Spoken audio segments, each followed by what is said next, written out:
बाबासाहेब आंबेडकरांच्या विजयी घोषणेनुसार मी आज आता या क्षणापासून पार्क चौक सोलापूरपासून ते 7 रस्ता आदिवासी विकास आयुक्तालय नाशिक प्रकल्प कार्यालय सोलापूरपर्यंत मी दंडवत आंदोलन करत आहे।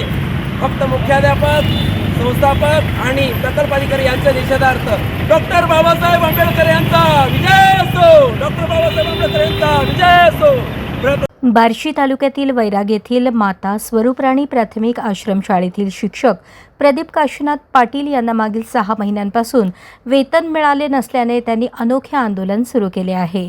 संस्थेकडे वारंवार पाठपुरावा करूनही दखल घेतली जात नसल्याचा आरोप त्यांनी केला आहे।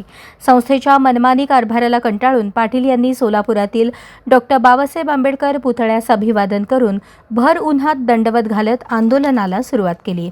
डॉक्टर बाबासाहेब आंबेडकर चौक ते 7 रस्ता येथील प्रशासकीय कार्यालयापर्यंत ते दंडवत घालत जिल्हाधिकाऱ्यांना निवेदन देण्यासाठी रवाना झाले।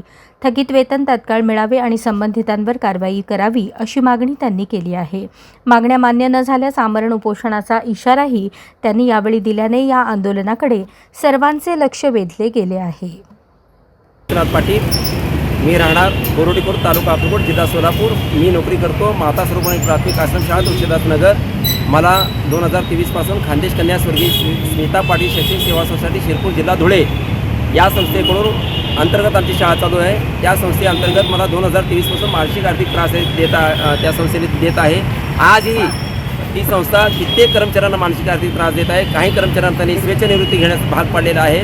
त्याच एक प्रतीक म्हणून आज आमचं जवळजवळ नोव्हेंबर 2025, फेब्रुवारी, एप्रिल, मे आणि आज जून चालू आहे। अजूनसुद्धा 6 महिन्याचं नियमित वेतन आम्हा कर्मचाऱ्यांना मिळालेले नाही।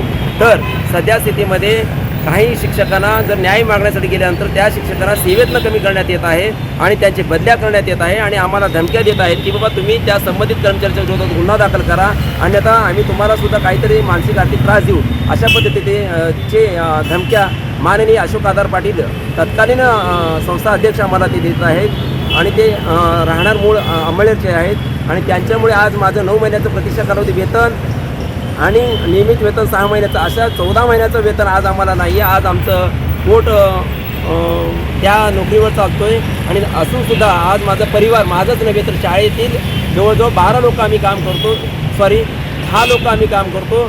त्या 10 लोकांच्या पाठीमागं 100 लोकांचं कुटुंब जगतोय आणि 100 लोकांचं कुटुंब जगत असताना ते लोक आज रस्त्यावर आहेत। मी आज या निषेधार्थ मुख्याध्यापक, प्रकल्प अधिकाऱ्यांनंतर माननीय आयुक्त, आदिवासी विकास आयुक्तालय नाशिक येथून माझे 9 महिन्याच्या प्रतीक्षा कालावधी वेतन संदर्भात पत्र असून सुद्धा माननीय प्रकल्प अधिकारी वेतन काढत नाहीत।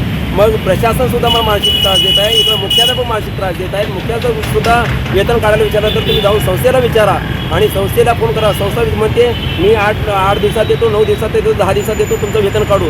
आज 6 महिने होत आहे।